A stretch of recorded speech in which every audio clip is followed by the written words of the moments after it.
keuangan perusahaan di masa depan. Ya.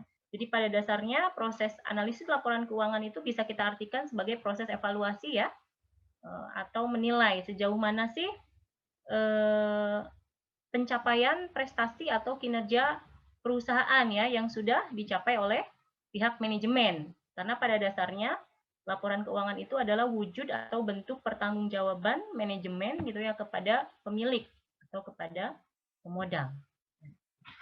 Di materi ini nanti kita coba akan menganalisis laporan keuangan menggunakan analisis rasio ya, lalu kita menggunakan analisis common size ya, sama analisis mahasiswa manajemen. Kalau oleh mahasiswa akuntansi bisa, saya yakin sama mahasiswa manajemen pun nggak ada pengecualian ya. Oke. Sebelumnya kita akan mengingat kembali ya, bahwa sebagaimana yang Anda ketahui, user atau pengguna laporan keuangan itu ada banyak. Betul? Betul? Penggunanya, pemakainya ada banyak? Betul. Betul. Coba sebutkan siapa saja.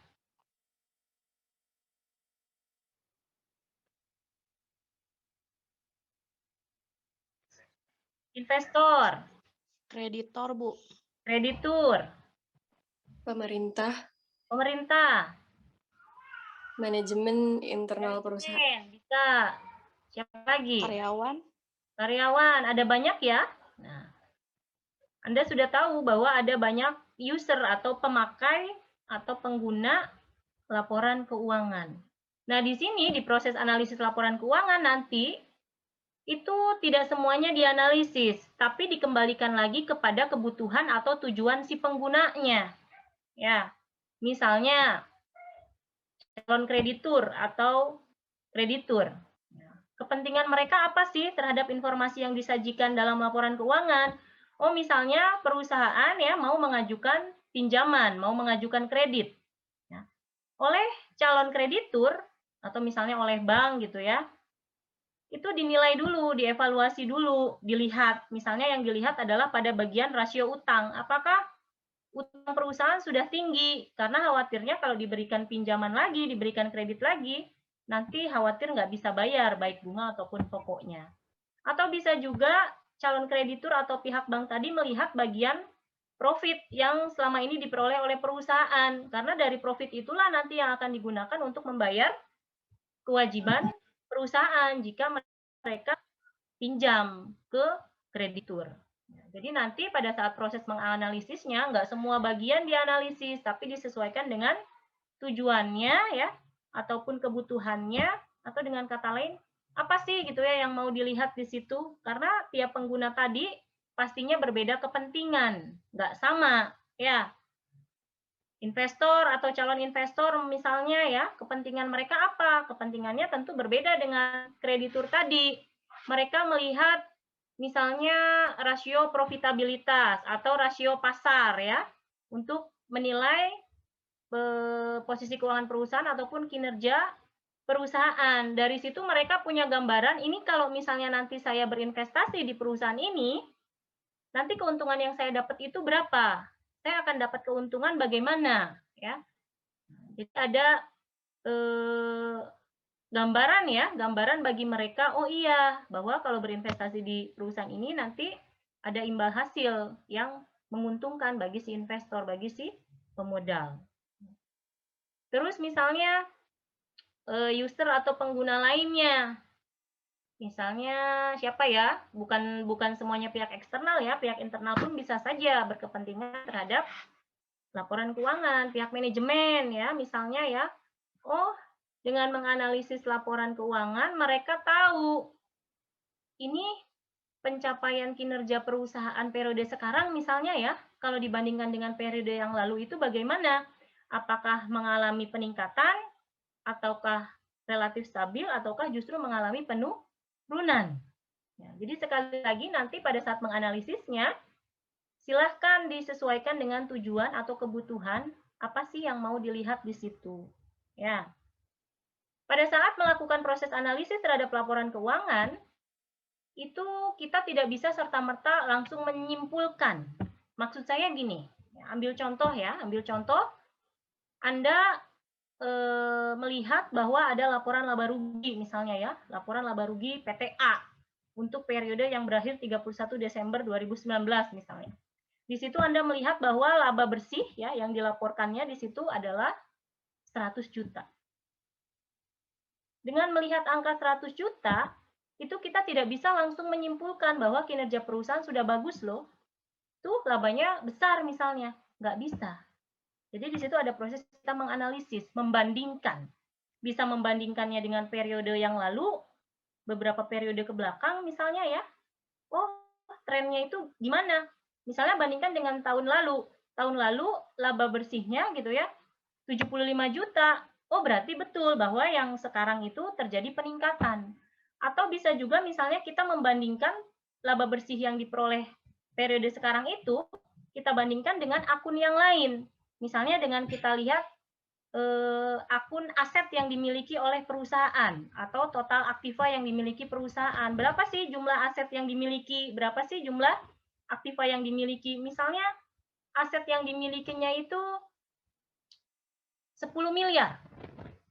Ya, aktivanya 10 miliar. Kalau tadi laba bersihnya 100 juta, nah sekarang kita lihat kalau 100 juta tadi kita bandingkan dengan total aset atau total aktiva yang dikelola yaitu 10 M, itu berapa persennya coba? 100 juta dari 10 M, berapa persennya? Berapa persennya? 5 mungkin, Bu. 100 juta dari 10 M, 1% kah? 10, Bu. 10. 10 tuh kalau dari 1 M. Iya. Ya, 1% ternyata. Ternyata 100 juta itu cuma 1%-nya dari mengelola aset yang dimiliki perusahaan. Relatif kecil. Oh, berarti return on asetnya cuma 1%.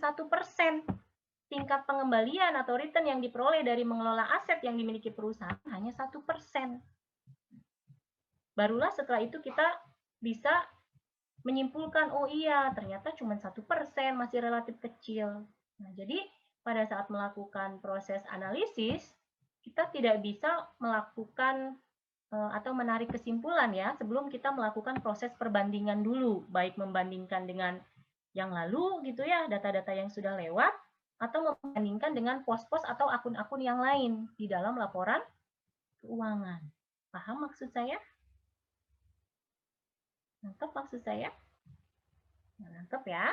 Nah, jadi sekali lagi, di sini, di analisis laporan keuangan ini, kita akan melihat ya bagaimana sih posisi keuangan perusahaan atau kinerja keuangan perusahaan ya nanti dengan cara melakukan perbandingan. Berarti disebutnya analisis rasio ya, karena rasio adalah perbandingan.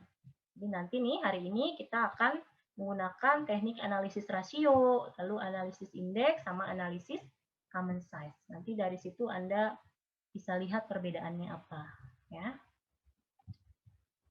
Oke, saya sambil share screen dulu.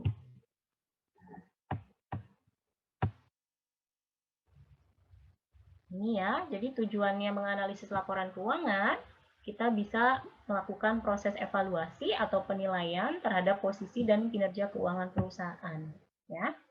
Kemudian kita bisa membandingkan posisi dan kinerja keuangan yang sekarang dengan yang sudah lewat, sehingga nanti ke depan kita bisa melakukan prediksi-prediksi atau estimasi-estimasi. Yang namanya juga prediksi-prediksi kan baru perkiraan ya. Jika nanti realisasinya berbeda kan tinggal dievaluasi saja. Lalu membantu pemakai laporan keuangan dalam mengambil keputusan seperti yang tadi saya contohkan. Perusahaan ngajukan pinjaman kredit ke bank, oh pihak banknya lihat dulu laporan keuangannya.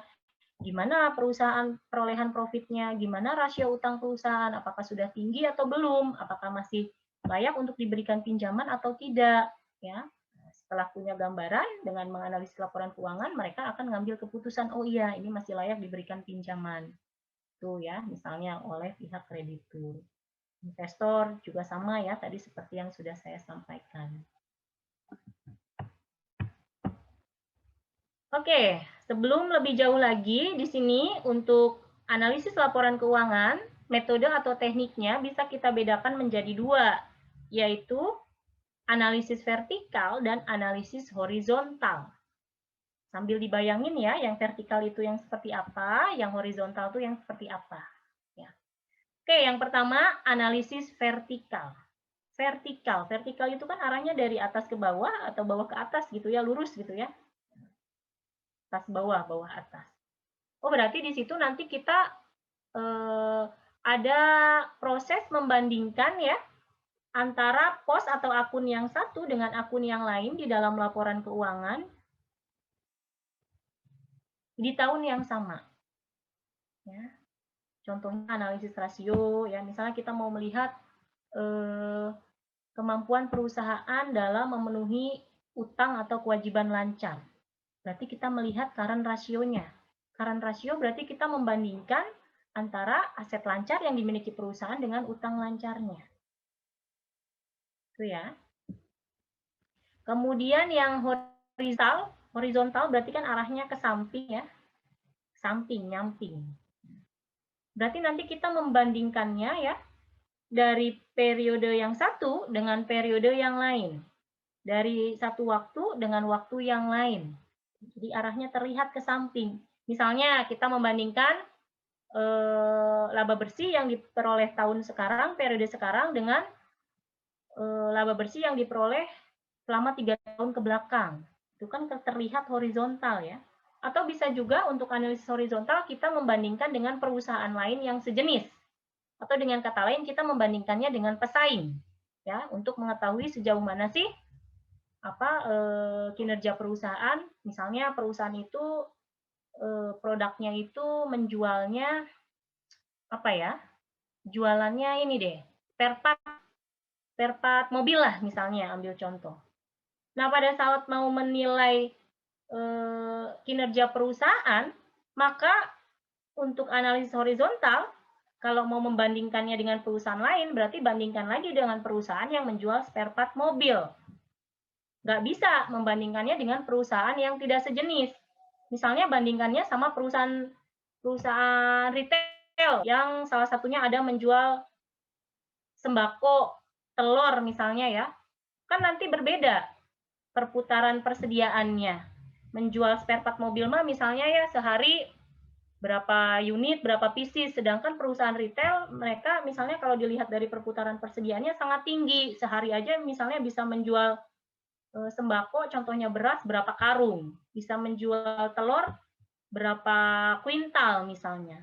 Nah, jadi pada saat menganalisis kita membandingkan perusahaan kita dengan perusahaan lain, bandingkannya dengan perusahaan sejenis. Itu adalah teknik horizontal. Ya. Bisa dibedakan untuk vertikal analisis dan horizontal analisis perbedaannya. Jadi kalau horizontal ke samping, oh kita bisa melihat tren gitu ya atau pergerakan kinerja perusahaan atau posisi keuangan perusahaan kita dari waktu ke waktu, dari masa ke masa. Terlihat. Misalnya kita amati 5 tahun berturut-turut. Nanti terlihat, oh iya ya labanya selama 5 tahun itu trennya bergeraknya gimana? Apakah naik, turun, apakah cenderung stabil? Atau bisa juga tadi, oh iya kita bandingkannya dengan perusahaan pesaing.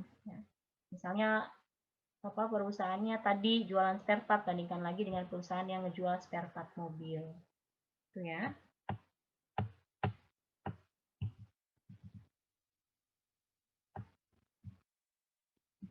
Ada yang bingung kah untuk analisis vertikal dan horizontal? Secara konsep, apakah bisa dipahami? Bisa, Bu. Ya.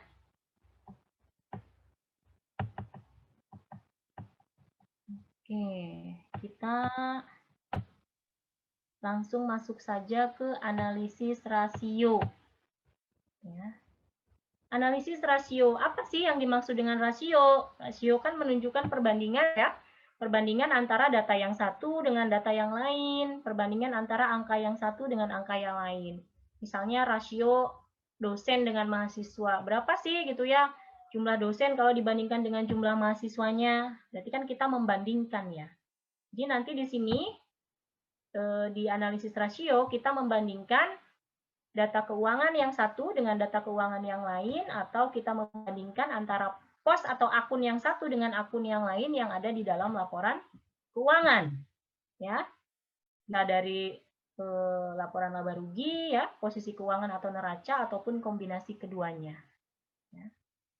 Nah, dengan melakukan analisis rasio ini nanti kita bisa melihat kinerja perusahaan dari waktu ke waktu ya, ataupun membandingkan kinerja antar perusahaan.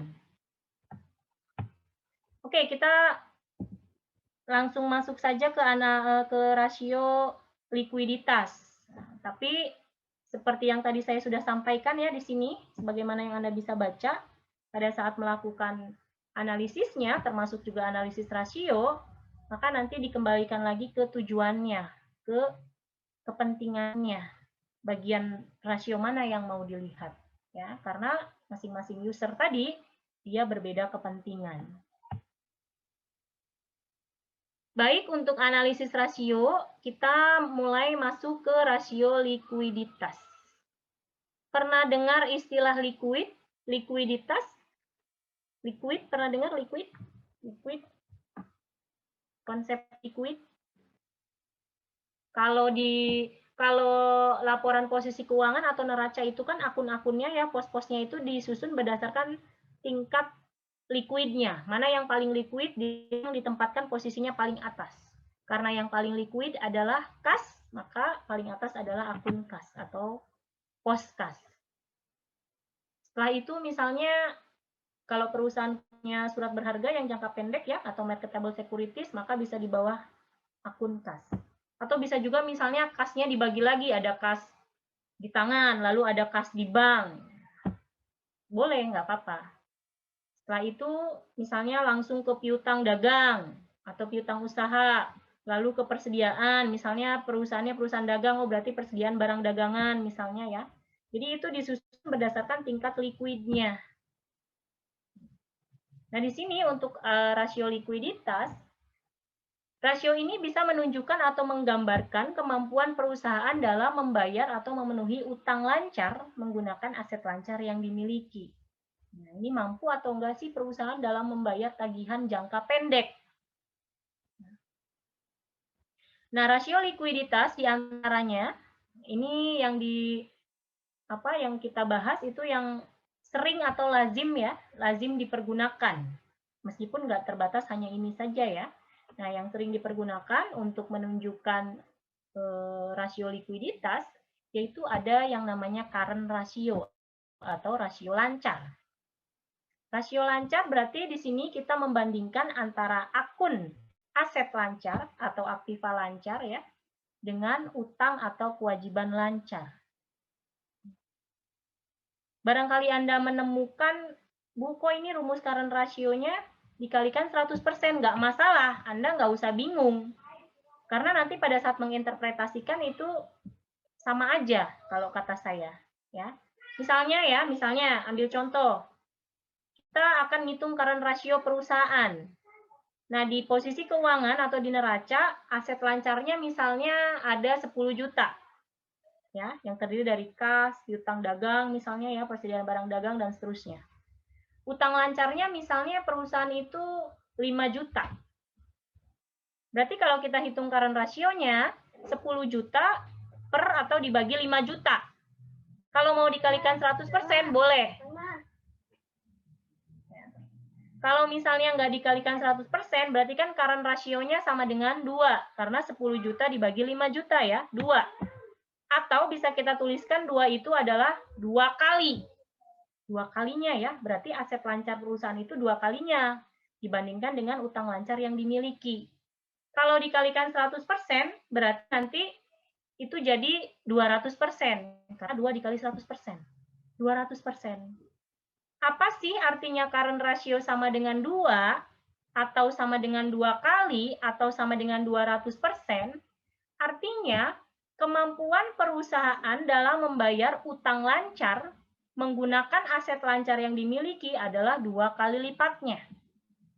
Jika perusahaan punya Rp1 utang lancar, maka bisa dijamin atau bisa dibayar menggunakan Rp2 aset lancar. Karena tadi 2 kalinya atau 200%. Jelas? Jelas? Jadi kalau misalnya current ratio sama dengan 2 ya nilainya ya, atau 2 itu adalah 2 kali. 2 kali itu maksudnya 2 kali lipatnya ya aset lancarnya dibandingkan dengan utang lancarnya. Atau current ratio-nya sama dengan 200%. Jadi boleh dikalikan 100% sama aja, nggak usah bingung. Oh, berarti kalau perusahaan punya utang lancar itu sebesar Rp1, maka si Rp1 tadi bisa dijamin, bisa ditutup, dibayar menggunakan Rp2 aset lancarnya. Jadi masih lebih besar ya aset lancarnya, yaitu sebanyak 2 kali lipatnya dibandingkan dengan utang lancarnya. Kalau melihat dari nilainya, misalnya 2 atau 2 kali atau 200% tadi, berarti kan perusahaan mampu ya untuk memenuhi kewajiban atau tagihan jangka pendek. Aset lancarnya tersedia, karena jumlahnya 2 kali lipatnya. Akan tetapi ada kalanya, angka tersebut, rasio tersebut, atau nilai tersebut bisa saja tidak mencerminkan demikian. Kenapa saya bilang tidak mencerminkan demikian? Ambil contoh misalnya, Anda punya utang ke teman Anda. Utangnya mah cuma 10.000. Ya. Di dompet Anda punya uang 50.000.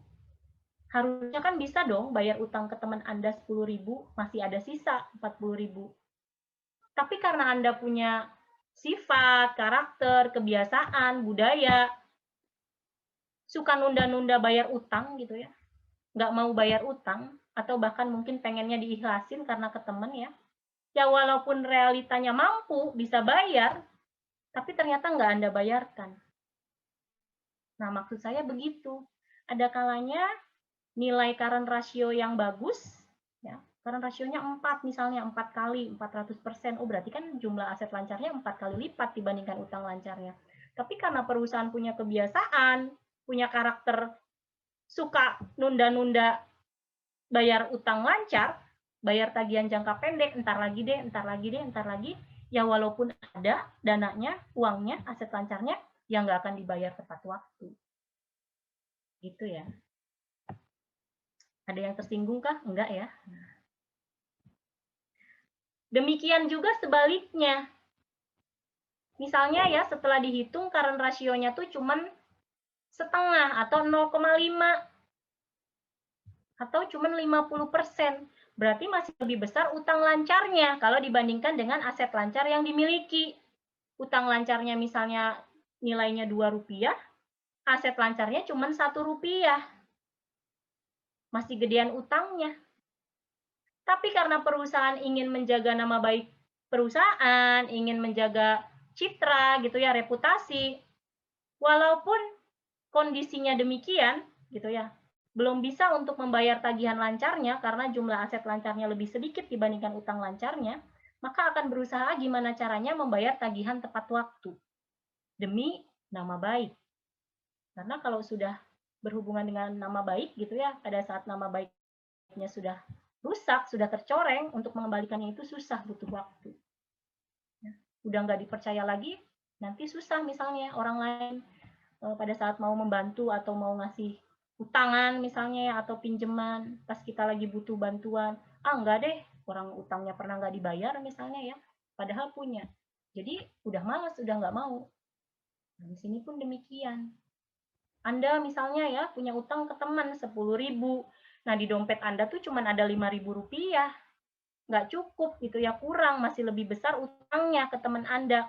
Tapi karena Anda berusaha menjaga nama baik Anda, ya reputasi Anda, kredibilitas Anda, barangkali di waktu yang akan datang, misalnya ya kapan-kapan Anda butuh pertolongan teman Anda lagi, butuh bantuan teman Anda lagi, maka Anda berusaha gimana caranya utang Anda yang 10.000 tadi, Anda bisa penuhi tepat waktu. Perjanjiannya gimana sih? Misalnya pinjemnya, oh minjemnya 3 hari, ya usahakan bayarnya 3 hari. Ya. Khawatirnya pada saat Anda nunda-nunda kewajiban Anda, janji Anda, nanti orang lain udah nggak percaya, udah nggak mau bantuin Anda. Itu ya. Itu tadi current ratio. Jadi current ratio adalah perbandingan antara aset lancar dengan utang lancar. Atau aset lancar dibagi utang lancar kalikan 100%. Nanti satuannya bisa cukup dituliskan angka atau nilainya saja atau ditambahkan dengan kali ya, kali. Atau bisa kalau persentase berarti kalau tadinya 2 gitu ya, nilainya berarti jadi 200% karena dikali 100%. Rasio likuiditas yang berikutnya ada yang namanya quick ratio. Quick ratio, quick count. Pernah dengar ya quick count? Oh, berarti hitung cepat. Ya, hitung cepat. Quick ratio, oh berarti dalam perhitungannya hitungnya cepat. Hitungnya cepat berarti ada akun atau pos yang kita tidak masukkan ke perhitungan, yaitu akun atau pos persediaan. Kenapa akun atau pos persediaan tidak kita masukkan ke perhitungan di aset lancar? Karena dianggap bahwa persediaan ini butuh waktu untuk bisa dia dikonversi menjadi kas. Butuh waktu yang tidak sebentar. Makanya pada saat ngitung quick ratio, rumusnya adalah aset lancar dikurangi persediaan dibagi utang lancar. Nanti pada saat mendefinisikan atau menjelaskan, konsepnya kurang lebih sama kayak tadi current ratio, cuman nanti ada tambahan kata tanpa persediaan. Misalnya gini ya, setelah dihitung quick ratio-nya sama dengan, misalnya sama dengan 2 juga deh. Ya. Oh, berarti quick ratio sama dengan 2 itu menunjukkan kemampuan perusahaan untuk membayar tagihan atau utang lancarnya menggunakan aset lancar tanpa persediaan adalah 2 kali lipatnya. Jadi kalau perusahaan punya utang lancar Rp1, maka itu bisa dijamin, bisa ditutup, bisa dibayar dengan Rp2 aset lancar tanpa persediaan. Itu ya, itu quick ratio. Untuk rasio likuiditas, di slide ini nggak ada ya, tapi bisa tambahan. Ada yang namanya kas rasio. Namanya juga kas rasio, berarti nanti yang dihitung hanya akun kas saja sebagai aset lancarnya. Atau kalau perusahaan punya marketable securities ya, yang surat berharga jangka pendek yang posisinya di bawah kas, maka itu dianggap setara kas. Jadi nanti kas ditambah setara kas. Setara kasnya itu adalah yang surat berharga jangka pendek kalau perusahaan punya. Ya, yang marketable securities kalau nggak punya berarti akun kasnya saja yang dihitung. Kas ya, atau ditambah setara kas nanti dibagi dengan utang lancar. Kas rasionya misalnya sama dengan 0,5 atau 0,5 kali atau 50%. Artinya apa sih? Oh, artinya bahwa kemampuan perusahaan untuk membayar utang lancar menggunakan kas yang dimiliki adalah 50%-nya. Atau kemampuannya cuma setengahnya.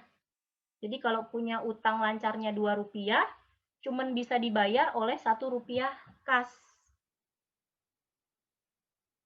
Itu ya. Nah, itu tadi untuk rasio likuiditas. Mudah-mudahan bisa dipahami, ada current ratio, quick ratio, sama barusan kas rasio. Nah, ini silahkan untuk Anda lebih memahami, coba dihitung ya, dihitung langsung, cepet lah, nggak usah lama-lama, 5 menit juga kayaknya selesai. Tolong dihitung berapa current ratio, berapa quick ratio, bisa ditambahkan hitung juga kas rasionya.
Oke, berapa current rasionya? 2, Bu. 2. 60 kita bagi dengan 30 ya. 2 itu berarti kita tuliskannya 2-nya saja boleh. Atau 2 itu adalah 2 kali ya, tambahin kali gitu. 2 kali, mau ditulis kali juga boleh. Atau 200%. Tadi artinya gimana? Current ratio sama dengan 2?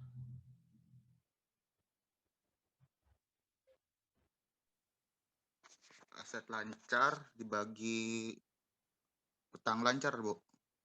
Iya, artinya apa menjelaskan current ratio nilainya sama dengan 2 tuh gimana? Itu berarti asetnya itu 2 kali lebih banyak daripada utang lancarnya. Oke, jumlah aset lancarnya itu 2 kali lipatnya dibandingkan dengan utang lancarnya.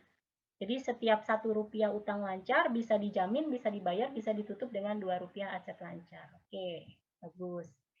Quick rasionya berapa? Quick rasionya? 1,25, Bu. 1,6.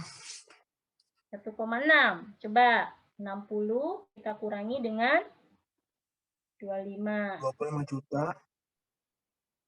1,1666 bisa kita bulatkan jadi 1,167 ya. 1,167. Kita bulatkan aja tuh yang 666 panjangnya tuh. Atau kalau mau dipersentasikan berarti 116, bisa 67%, bisa juga 116,7%. Oh, berarti setiap Rp1 utang lancar bisa dijamin atau bisa dibayar menggunakan aset lancar tanpa persediaan, yaitu sebesar 1,167 kalinya. Jadi jumlahnya tuh aset lancarnya 1,167 kali lipatnya dibandingkan dengan utang lancarnya. Kalau cash rasionya berapa? Nah, di sini perusahaan nggak punya marketable securities, nggak punya surat berharga yang jangka pendek yang posisinya di bawah kas. Dia langsung piutang. Berarti nanti yang dimasukkan ke perhitungan untuk cash ratio ya cuman kasnya doang.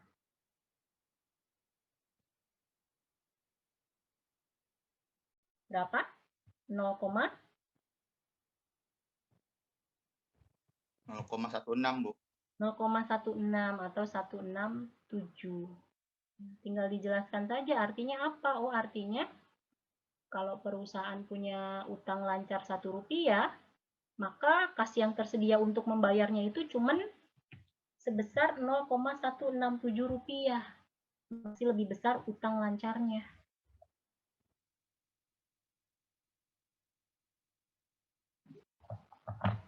Bisa ya rasio likuiditas ya. Jadi saya ulangi, rasio likuiditas itu bisa menggambarkan kemampuan perusahaan dalam memenuhi tagihan jangka pendek atau kewajiban lancar ya menggunakan aktiva atau aset lancar yang dimiliki. Ada yang mau ditanyakan dulu untuk rasio likuiditas? Kalau tidak ada, kita lanjutkan ke rasio berikutnya.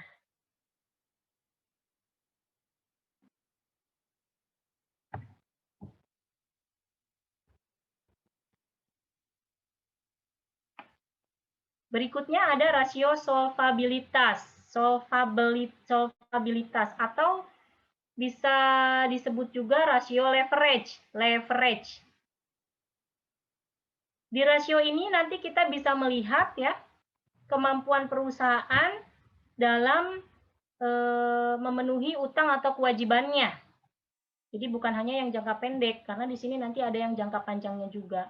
Atau kita bisa melihat seberapa besar sih ya aset perusahaan yang dibiayai atau didanai dari utang. Bisa dibandingkan juga bagaimana ekuitas atau yang berasal dari modal sendirinya. Nah, perbandingannya tuh lebih besar yang mana? Apakah didanai dari utang atau memang yang bersumber dari modal sendiri yang berupa ekuitas. Rasio solvabilitas nanti yang dibahas di sini ada debt to asset ratio atau DAR, biar gampang ingatnya ya, DAR, debt to asset ratio. Lalu ada DER, yaitu debt to equity ratio. Tapi sekali lagi yang dibahas di sini, yang sering dipergunakan saja ya, yang lazim dipergunakan, Adapun yang lainnya itu masih ada,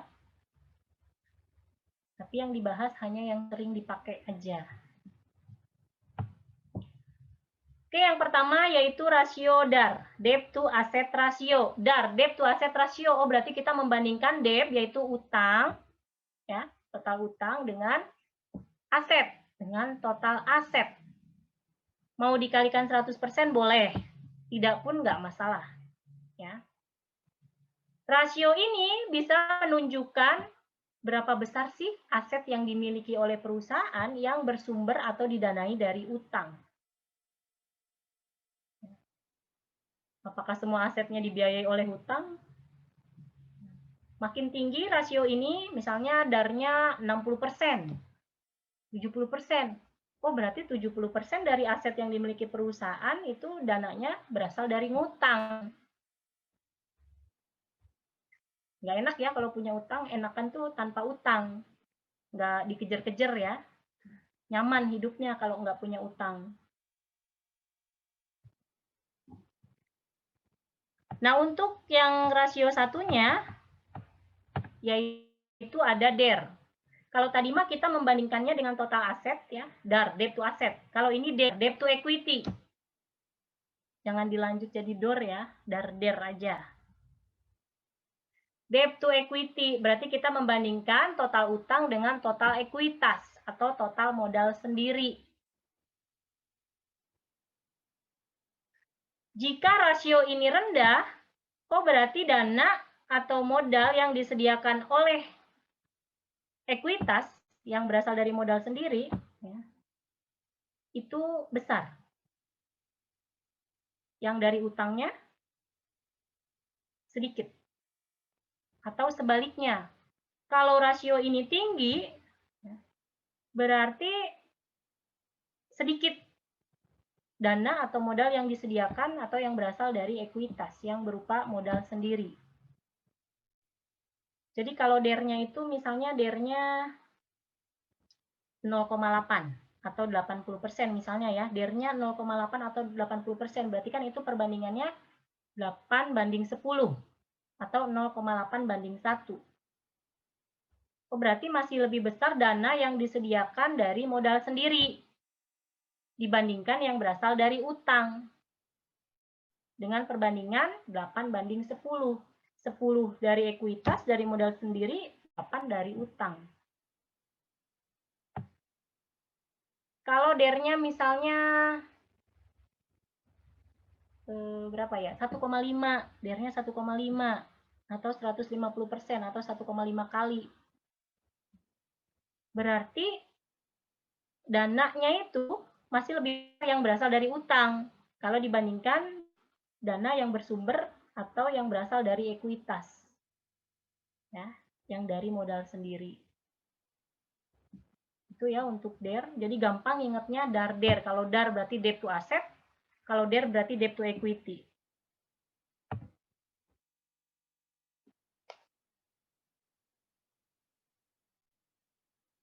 Oke, silahkan Anda hitung. Berapa DAR-nya, berapa DER-nya.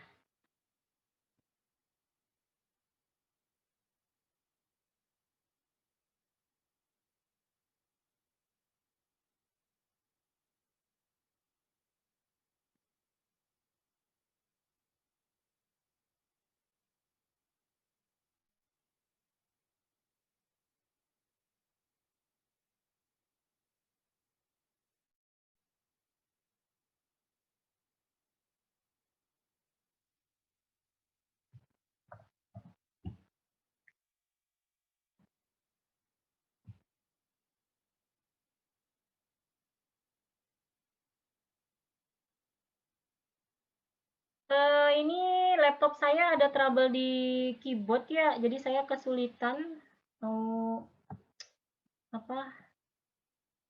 mau masuk ke ke internetnya juga nggak bisa. Jadi untuk absen saya kirim lewat WA aja ya. Iya, Bu.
Berapa debt to asset rasionya? Berapa debt to equity rasionya?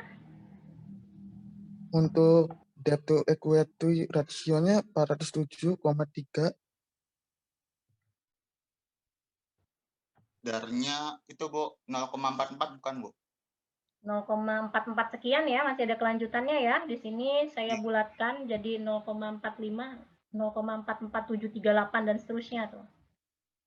Darnya 0,45 atau kalau dipersatukan 45%. Jadi boleh dikali 1% ya rumusnya ya.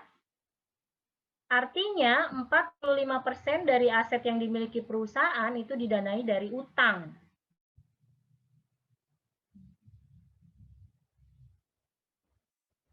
DIR-nya berapa? Sama kah? 0,80 Bu. 0,80 sekian ya, atau di sini dibulatkan jadi 0,81 atau 81%. Jadi 81% berarti dananya itu masih lebih besar yang disediakan oleh yang berupa ekuitas, yang dari modal sendiri kalau dibandingkan yang berasal dari utang. Atau bisa pakai bahasa setiap Rp1 yang diberikan oleh pemegang saham, gitu, maka dari kreditur ya, atau pemberi utang itu cuma 0,81. Jadi masih lebih besar yang berupa ekuitas ya, yang dari modal sendiri. Bisa ya ngitungnya ya, gampang inget-ingetnya, darder. Kita lanjut ke rasio profitabilitas. Namanya juga profitabilitas, berarti Anda sudah tahu, oh ini berarti profit. Jadi di rasio ini nanti kita bisa melihat kemampuan perusahaan dalam memperoleh laba atau profit, baik yang berasal dari kegiatan investasi ataupun yang berasal dari kegiatan penjualan. Untuk profit atau laba yang berasal dari kegiatan investasi, nanti di sini kita bedakan ada ROA, return on asset, dan ada ROE, return on equity. Sedangkan untuk yang berasal dari kegiatan penjualan, rasio profitabilitasnya yang akan kita bahas, ada GPM, gross profit margin, dan ada net profit margin, NPM.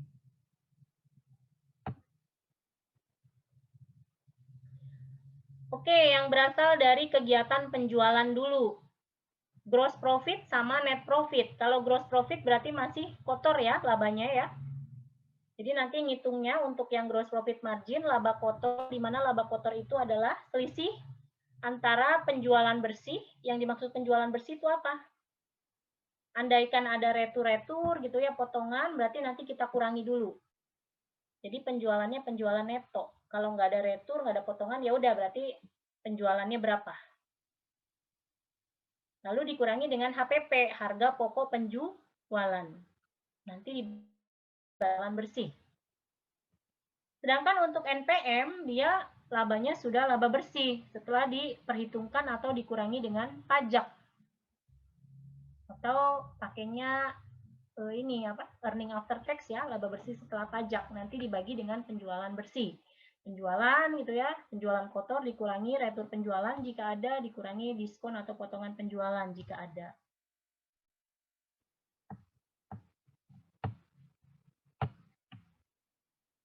Nah, yang berasal dari kegiatan investasi itu ada rasio return on asset. Return on asset, return berarti dia menunjukkan imbal hasil atau tingkat keuntungan yang didapat dari mengelola aset yang dimiliki.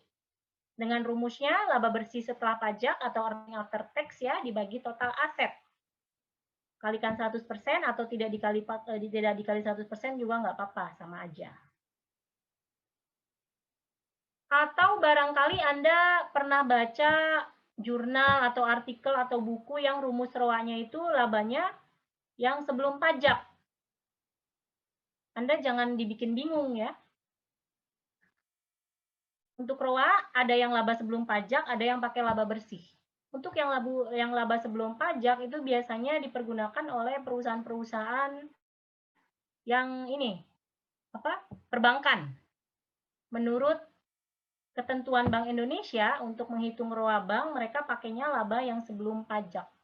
Jadi Anda nggak usah pusing, nggak usah bingung, Bu, kok ini rumus ROA-nya laba bersih setelah dikurangi pajak, kok saya baca buku labanya sebelum pajak. Nggak masalah.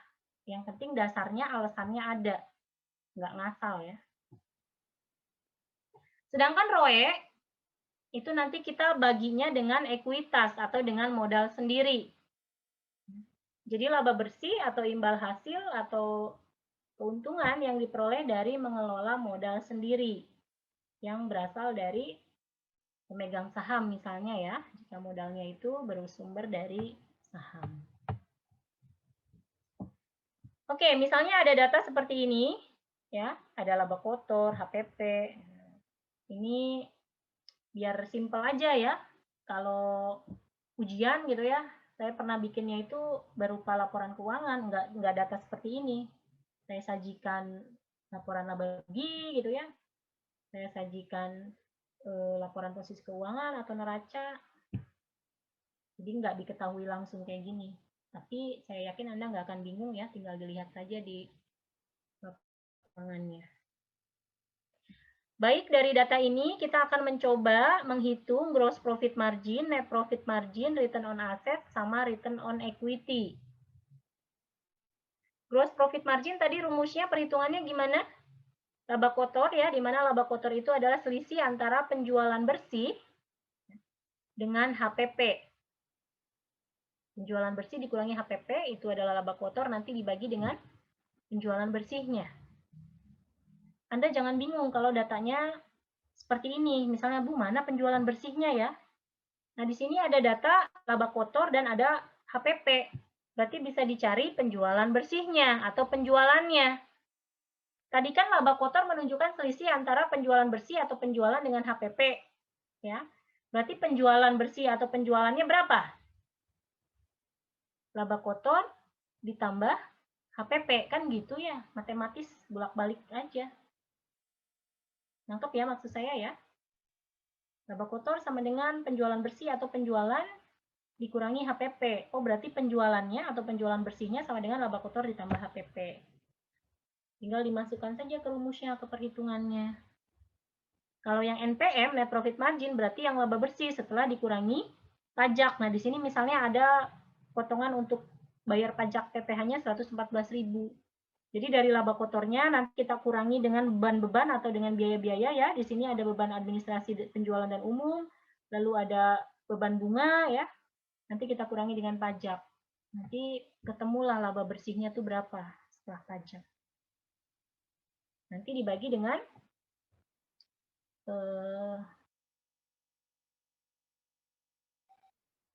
apa tadi tuh dengan ininya ya, dengan penjualan bersih.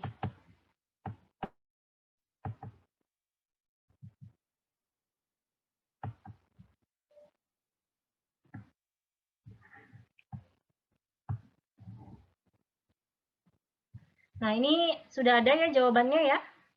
Gross profit margin-nya, ini laba kotor dibagi penjualan bersih. Kalau nggak ada data retur penjualan, nggak ada potongan penjualan, ya udah dibaginya dengan penjualan aja. Anda nggak usah bingung. Gross profit margin-nya 32,9% atau 0,329. Artinya, laba kotor yang diperoleh perusahaan ya dari aktivitas penjualan yaitu 32,9%. Berarti dari setiap Rp1 penjualan, perusahaan mendapat laba kotor sebesar Rp0,329. Ya, karena perolehan laba kotornya 32,9%.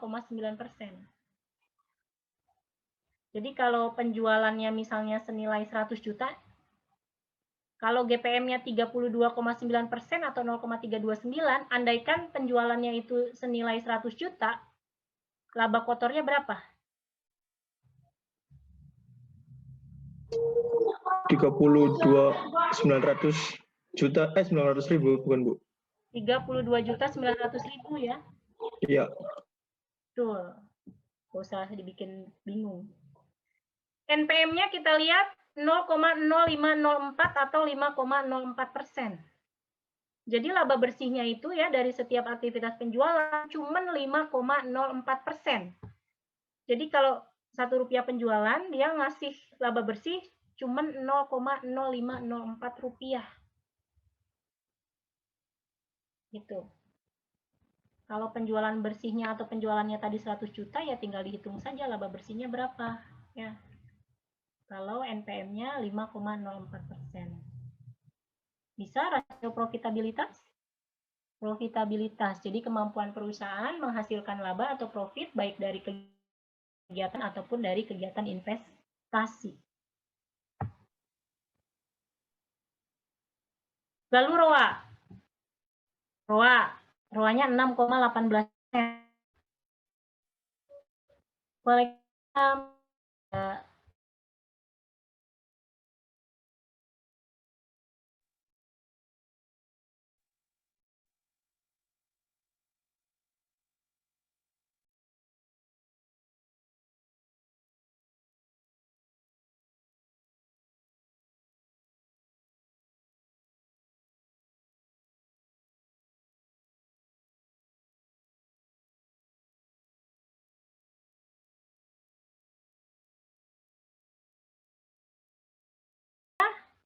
laba bersih ya yang diperoleh perusahaan dari mengelola aset yang dimiliki itu sebesar 6,18%. Jadi kalau misalnya aset yang dimilikinya 100 juta, ya, bersihnya berapa tuh?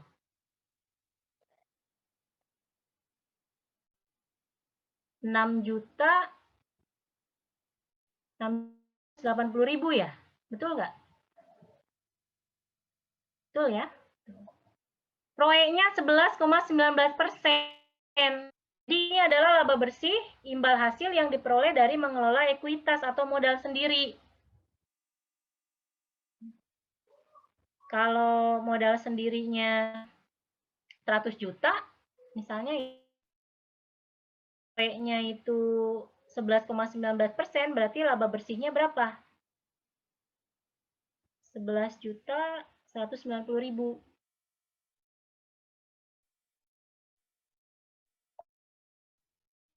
Itu ya untuk rasio. Sudah mulai peningkah? Masih ingat nggak yang tadi di awal, rasio likuiditas? Ayo, masih ingat nggak? Kanan rasio tadi rumusnya gimana ngitungnya? Aset lancar dibagi utang lancar. Oke, pinter. Aset lancar dibagi utang lancar. Berarti nyimak dengan baik. Takutnya raganya iya di sini gitu ya, pikirannya entah melayang kemana. Oke, rasio aktivitas.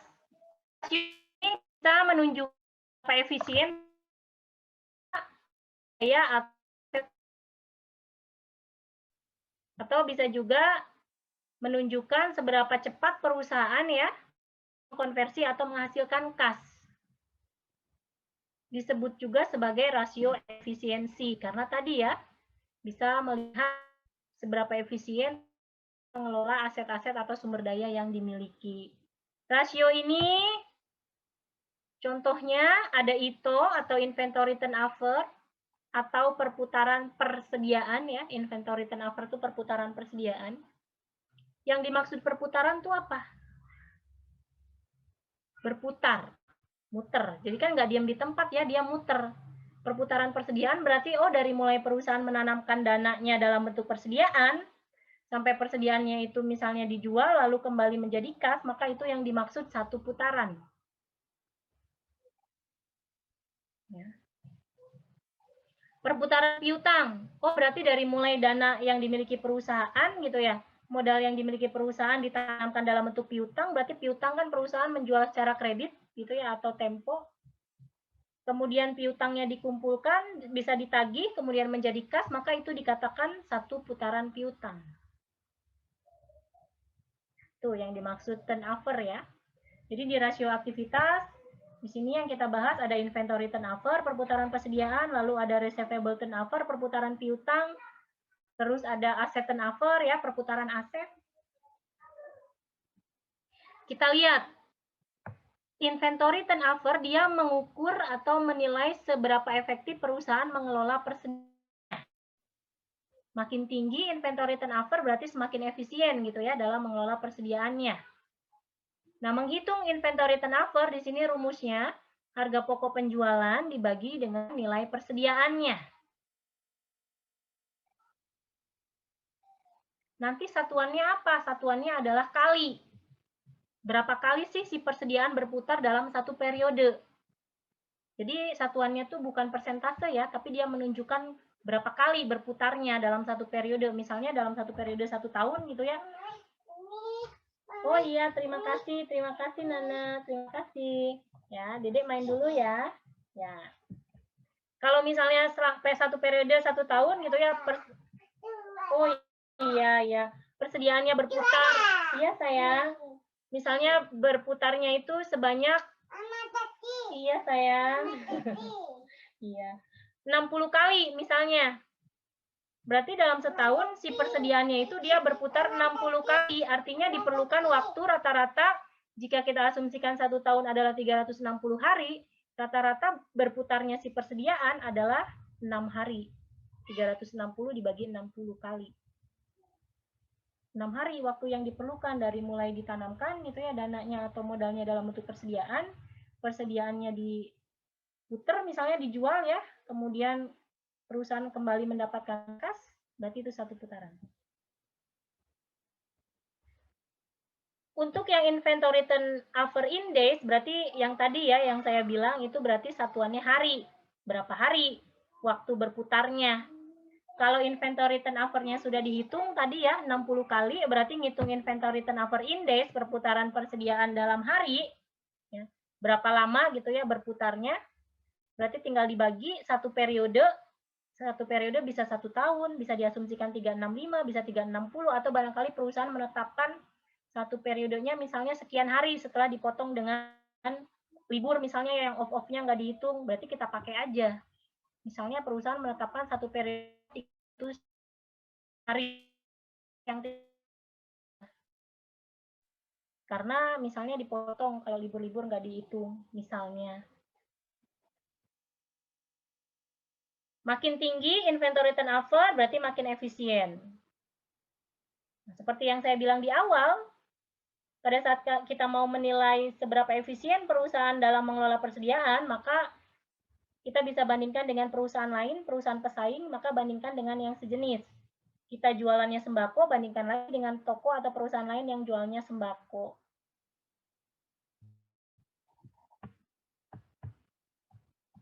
Berikutnya ada perputaran piutang. Receivable turnover. Rumusnya penjualan kredit karena piutang itu timbul dari aktivitas menjual secara kredit, artinya nggak langsung dibayarkan pada saat itu ya, bisa menggunakan syarat atau termin pembayaran. Misalnya perusahaan menerapkan penjualannya itu dengan syarat atau termin 2/10 N/30 misalnya. Artinya apa 2/10 N/30 kalau syarat penjualannya begitu? Ada yang tahu?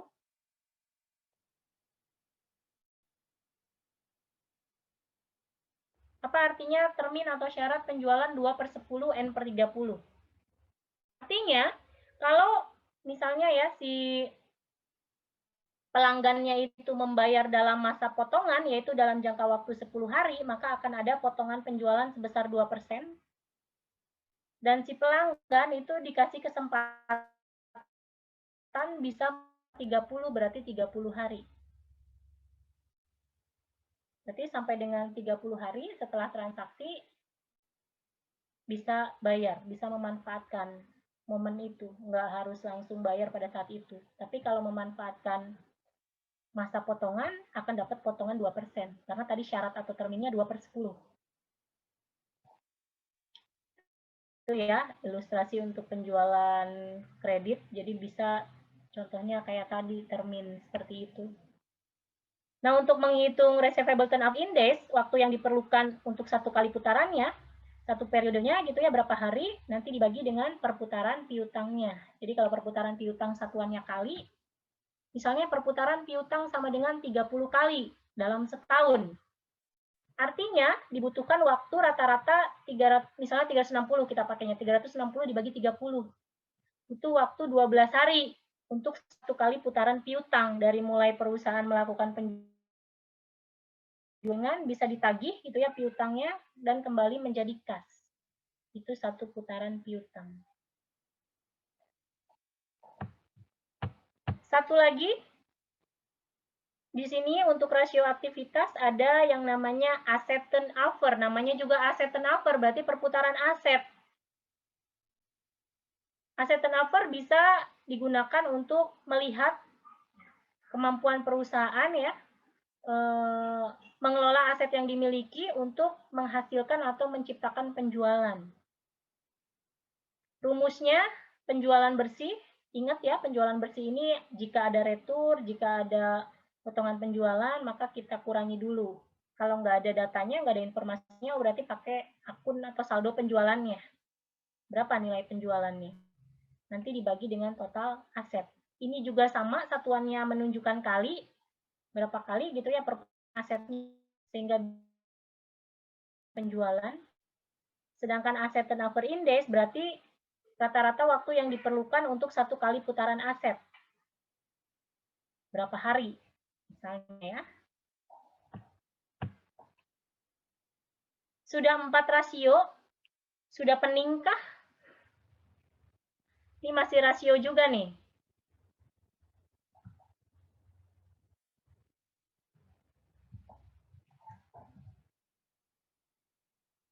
Masih sanggup lanjut? Sanggup ya? Oke, kita lanjut ke rasio berikutnya, yaitu rasio pasar. Rasio pasar.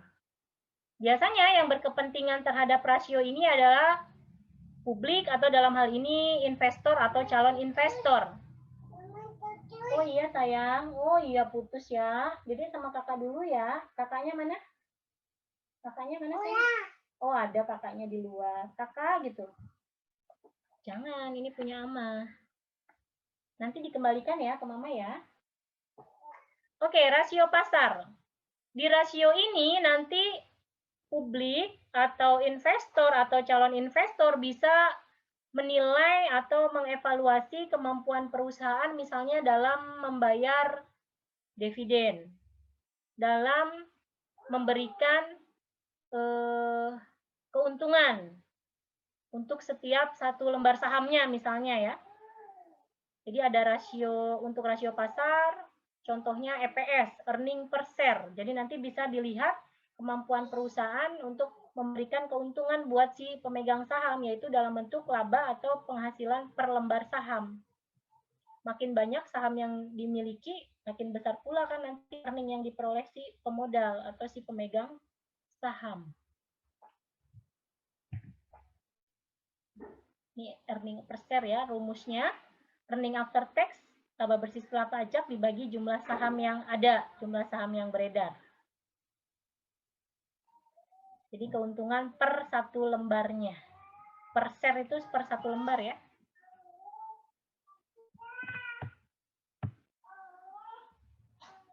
Tadi EPS, earning per share, laba per lembar saham. Lalu ada price earning ratio, perbandingan atau rasio antara price, yaitu harga pasar saham, dengan earningnya. Earningnya tuh EPS-nya tadi. Jadi perbandingan antara harga pasar saham dengan earning per share yang diperolehnya. Jadi kalau misalnya Anda baca atau menemukan PER-nya itu sama dengan 10 kali. Jadi satuannya itu 10 satuannya itu kali atau bisa juga cuma 10 doang gitu ya.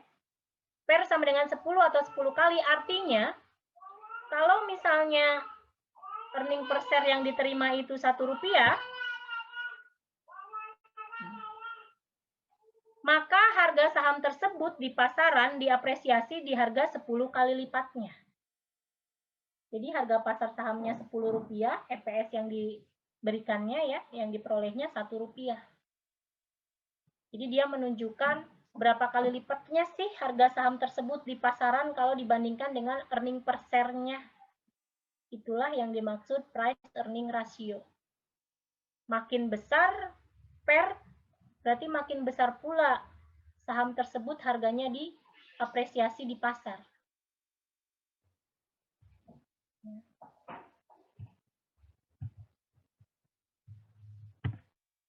Ini ya, harga pasar saham dibagi earning per share.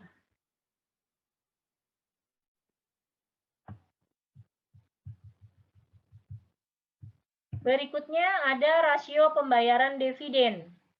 Dividen itu apa sih? Dividen menunjukkan bagian laba atau keuntungan yang diterima atau dibagikan kepada pemodal atau kepada pemegang saham. Ada banyak faktor yang menjadi pertimbangan atau yang mempengaruhi besar kecilnya dalam pembagian dividen. Terutama untuk yang dividen saham dan saham preferen itu sudah jelas.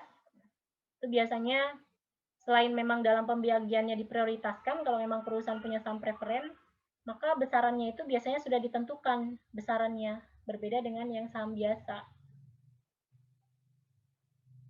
Jadi rasio pembayaran dividen ini menunjukkan berapa besar sih porsi yang dibagikan sebagai dividen dibandingkan laba yang diperoleh. Jadi kalau misalnya rasio pembayaran dividennya 60%, DPR-nya 60%, artinya dari laba atau keuntungan bersih yang diperoleh perusahaan, maka yang dibagikan sebagai dividen adalah 60%-nya. Sisanya yang 40% laba ditahan, retain earning.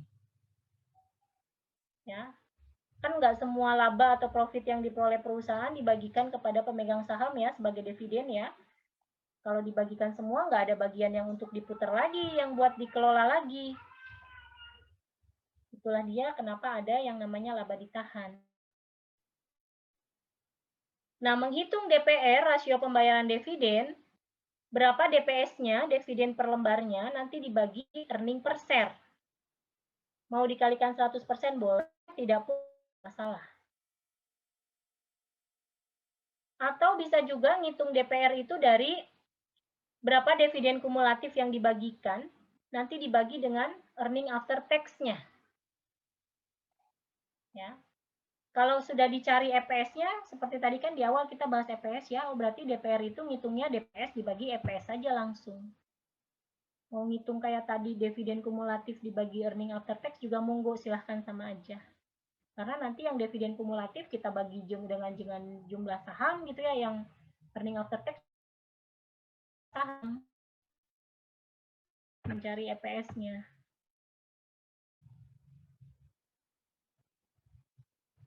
Oke, ini kayaknya bisa ya, bisa dikerjain. Yang penting kan tadi perhitungannya, oh earning per share, tadi gimana ngitung earning per share? Ngitung EPS tadi gimana? Laba bersih dibagi lembar saham yang beredar, Bu. Oke, laba bersih, atau berarti dia earning after tax ya, dibagi jumlah saham yang beredarnya ada berapa banyak. Jadi dia menunjukkan laba atau keuntungan untuk setiap satu lembar saham. Kalau per tadi gimana ngitung rasio?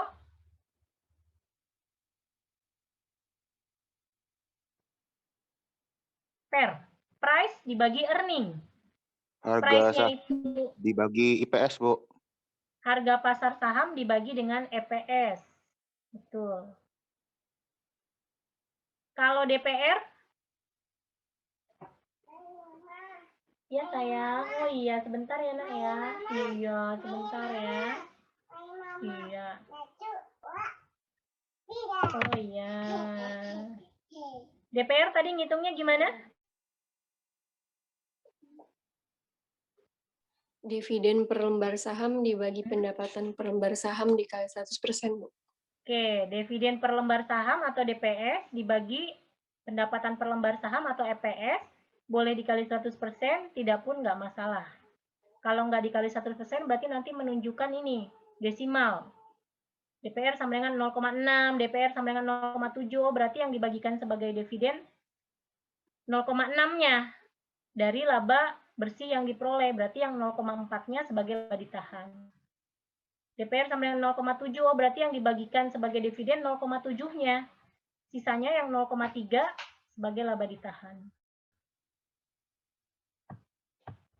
Saya bisa untuk analisis rasio, ini sudah 5 ya.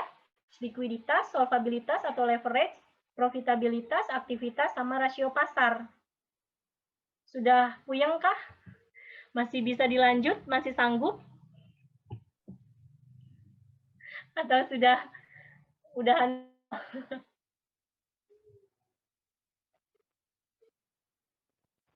Pening? Mending, Bu. Masih mau lanjut atau gimana? Masih sanggup lanjut?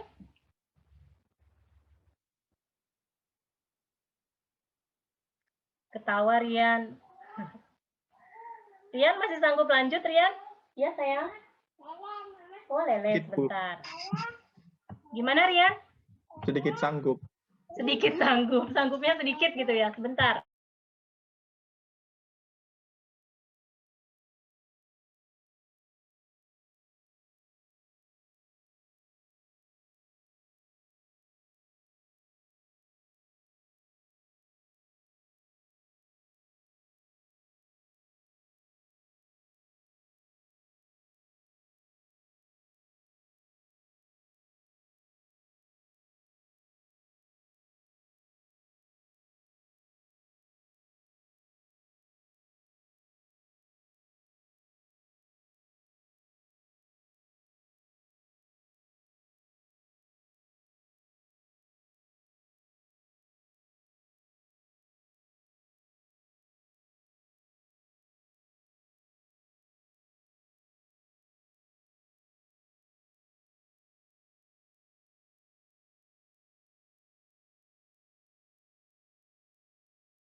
Nilai atau angka-angka yang ada di laporan keuangan menjadi bentuk indeks. Misalnya indeks persentase ya, misalnya 100% yang tahun dasarnya, atau bisa juga diganti indeks 1 yang tahun dasarnya. Analisis indeks merupakan teknik analisis horizontal. Jadi nanti kita bisa melihat tren. Tren itu apa sih? Kecenderungan, perkembangan dari waktu ke waktu. Ya. Akun tersebut dari waktu ke waktu trennya itu bagaimana? Naik, turun, relatif stabil, nanti dia bisa terlihat. Jadi kita membandingkan antar waktu, antar periode. Nanti ada tahun dasar, jadi ada misalnya kita ngamati beberapa tahun ya, 5 tahun berturut-turut. Kita tetapkan 1 tahun sebagai tahun dasar, tahun yang akan dijadikan patokan. Tahun dasar itu biasanya yang pertama diamati, misalnya ada laporan keuangan tahun 2011 sampai 2019 misalnya. Oh, berarti yang 2016 kita jadikan tahun dasar. Tahun yang lain kita bandingkannya dengan tahun dasar. Jadi nanti terlihat perubahan masing-masing akunnya, masing-masing pos dari waktu ke waktu.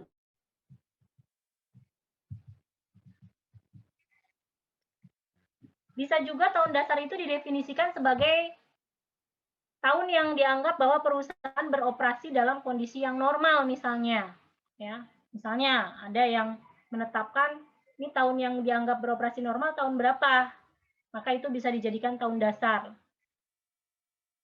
Ambil contoh misalnya ini tahun 2020, ini ada wabah, ada corona, banyak berdampak terhadap berbagai sektor gitu ya, termasuk perusahaan, banyak yang mem-PHK karyawan, banyak yang gulung tikar. Jadi bisa menganggap bahwa tahun 2020 itu kondisinya lagi tidak normal, sehingga nggak dijadikan tahun dasar misalnya. Itu ya. Cuman kebanyakan tahun dasar tahun yang pertama kali diamati, yang diteliti, yang dijadikan patokan. Kita lihat untuk analisis indeks. Nah, di sini misalnya ada laporan laba rugi ya. 4 tahun berturut-turut, 2008 sampai 2011. Ada yang regulernya, ada yang disajikan nilai aslinya gitu ya dalam ribuan rupiah, dan yang di sebelah kanan yang setelah dirubah dalam bentuk indeks, yaitu persentase. Di sini yang dijadikan tahun dasar adalah tahun 2008. Sehingga yang tahun 2008 kita rubah semua dalam bentuk indeks 100%. Jadi kalau Anda lihat di situ 100 semua ya, karena dia sebagai tahun dasar. Karena kita pakainya indeksnya persentase, berarti yang tahun 2008 dia indeksnya 100% semua. Kalau misalnya mau pakai indeks 1 boleh, berarti yang 2008 nanti indeksnya 1 semua. 100% kan sama dengan 1 ya, sami mawon. Nah, untuk 2009, 2010, 2011, nanti kita membandingkannya dengan tahun 2008 karena dia sebagai tahun dasar. Ya. Kita ambil contoh misalnya ya. Akun atau pos penjualan tahun 2009. Di situ nilainya adalah 2.860.000 atau 2.860 misalnya ya. Karena di sini datanya dalam ribuan rupiah. Nah, yang ini, nilai ini kita bandingkan dengan akun penjualan tahun 2008. Berarti 2.860.000 kita bandingkan atau kita bagi dengan 2.800.000. Kalikan 100%, hasilnya berapa? Oh, ternyata hasilnya 102%. Sebentar, iya sebentar lagi. Sebentar lagi sayang, bentar.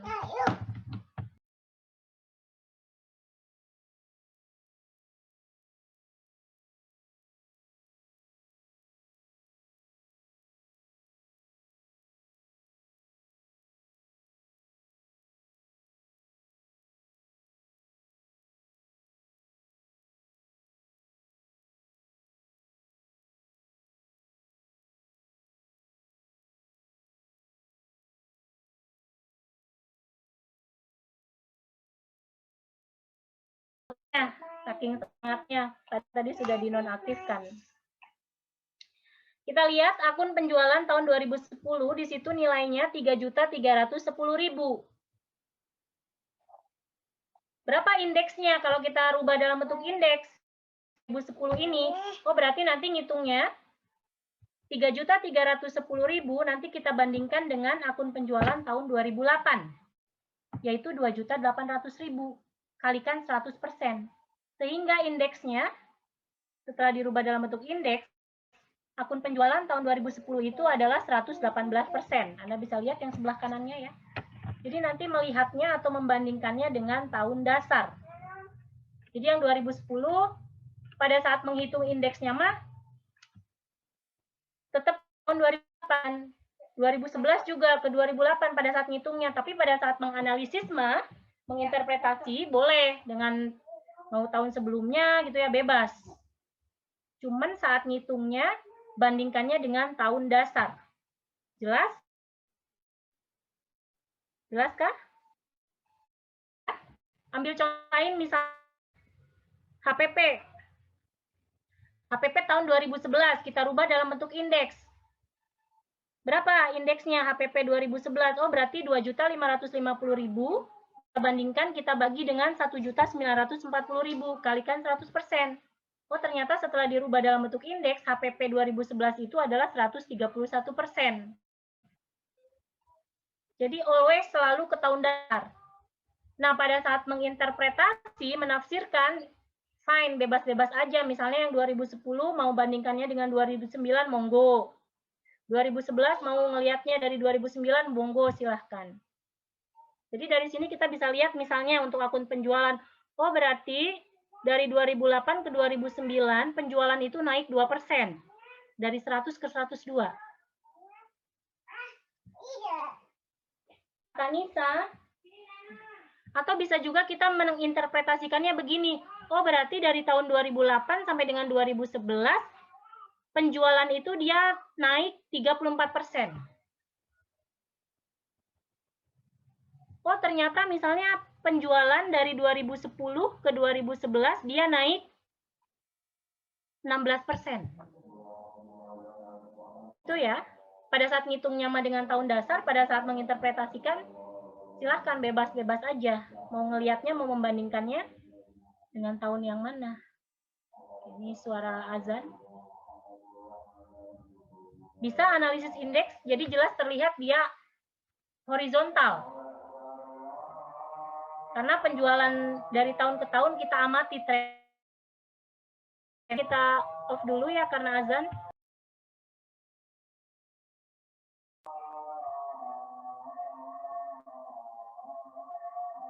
Masih. Ada yang mau ditanyakan atau bisa dipahami?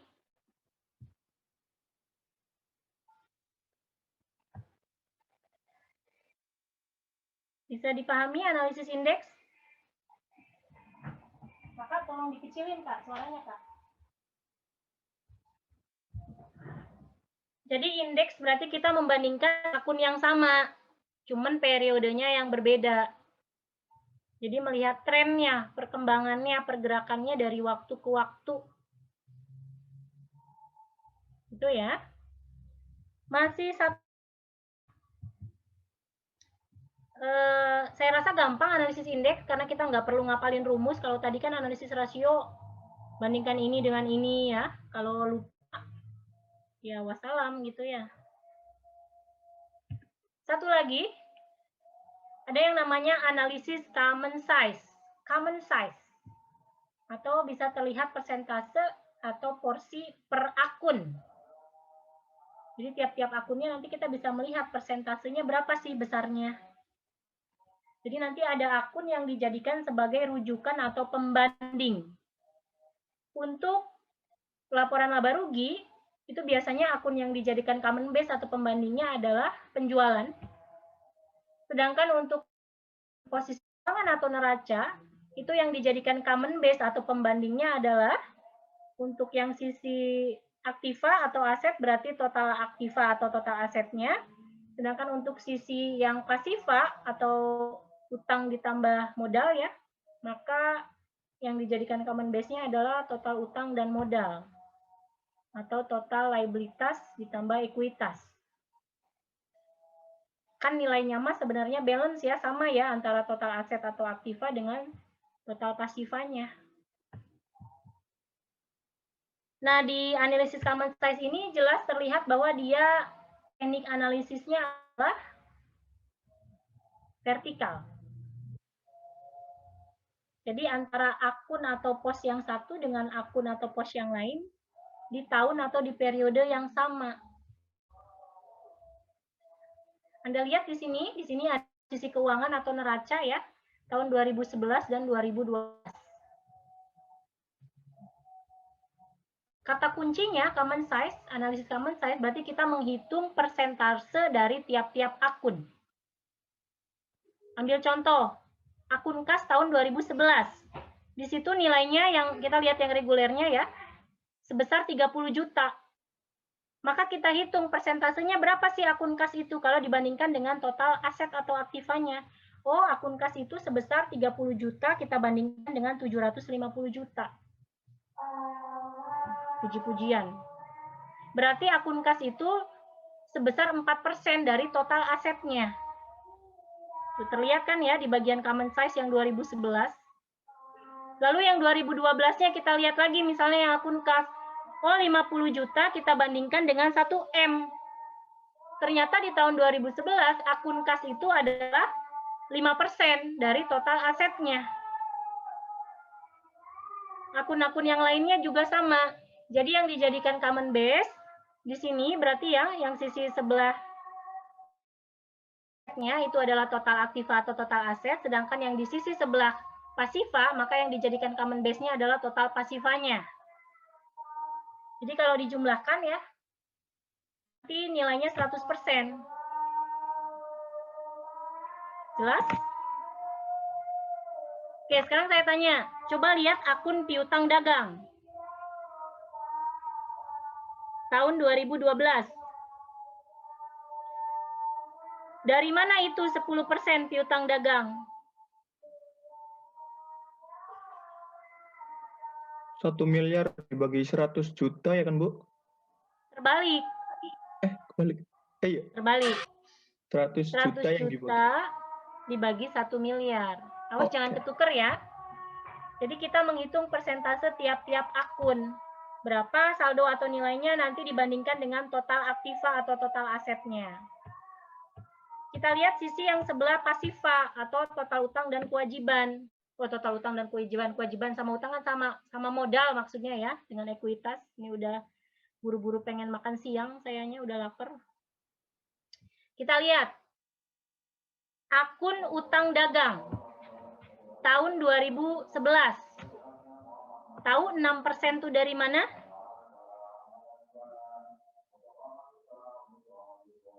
Dari mana 6%?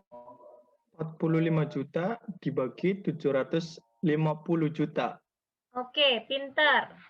45 juta dibandingkan atau dibagi dengan 750 juta. Lihat utang bank. Tahun 2012, 20% dari mana?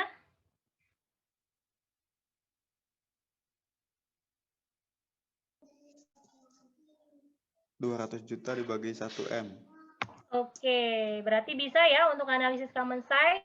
Jadi jelas terlihat dia teknik analisisnya vertikal. Kita bandingkan satu akun dengan common base-nya. Kalau di posisi keuangan atau neraca, berarti yang dijadikan common base-nya total aktiva dan total pasiva atau total utang dan ekuitas. Sedangkan untuk di laba rugi yang dijadikan common base atau pembandingnya adalah akun penjualan. Vertikal di sini. Mudah yang mana? Rasio, indeks, common size. Sulit semua.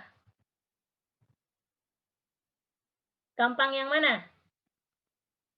Kayaknya gampang Rasio, deh. Semuanya gitu ya.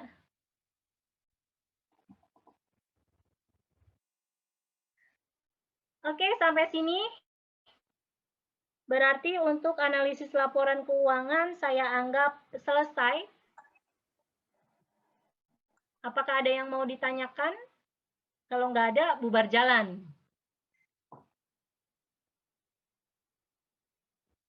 Sudah pusing?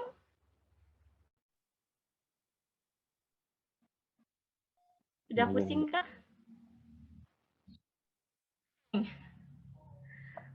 Ya, ini baru awal ini, hitung-hitungan awal. Baru materi hitungan pertama di MK1. Selanjutnya tetap ada hitungannya. Oke, saya ulangi lagi pertanyaannya. Apakah ada yang mau ditanyakan untuk ALK, analisis laporan keuangan? Baik analisis rasio, analisis indeks, common size. Saya rasa cukup lah 3 analisis itu aja. Takutnya kalau ditambahin Anda tambah mumet. Analisis Dupont misalnya ya, yang lainnya. Bu, materinya nggak, Bu? Tadi saya Ya, saya belum share ke ini ya, belum share ke apa? Classroom. Kadang tuh suka kan babar blast lupa. Biasanya langsung saya posting di Classroom materinya. Berarti ini udah 3 ya, 3 materi ya.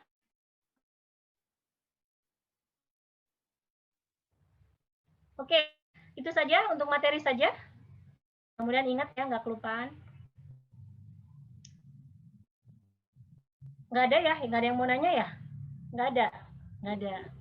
Cukup, Bu. Barangkali mau nanya, Bu, rumahnya di mana gitu ya, mau dikirim ini nih, Bu, GoFood. Siang. Kita di rumah. Terima kasih untuk partisipasinya, kerjanya. Ini keyboard saya lagi tahu kabel juga bisa. Jadi kayak apa aja kah?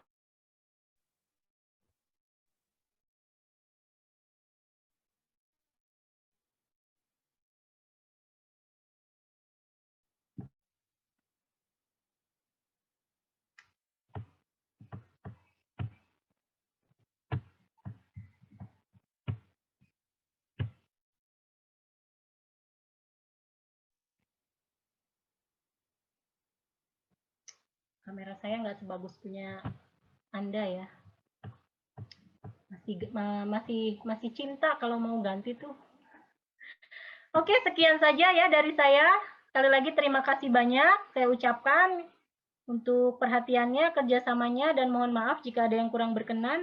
Ini tadi saya nggak sempat ngecek apakah ada yang menonaktifkan video ya dari saya mulai join sampai tadi terakhir. Ternyata ada ya yang nggak aktif. Jangan diulangi lagi ya. Sayanya kelupaan tadi nggak ngecek. Itu saja dari saya. Mari kita akhiri untuk pertemuan kali ini dengan sama-sama ucap hamdalah. Alhamdulillahirabbil alamin. alhamdulillah. Sekian, billahi taufiq wal hidayah. Wassalamualaikum warahmatullahi wabarakatuh. Waalaikumsalam warahmatullahi wabarakatuh. Makasih, Bu. Terima kasih, Bu. Terima kasih. Sampai ketemu lagi ya. See you. Saya akhiri dulu Zoom.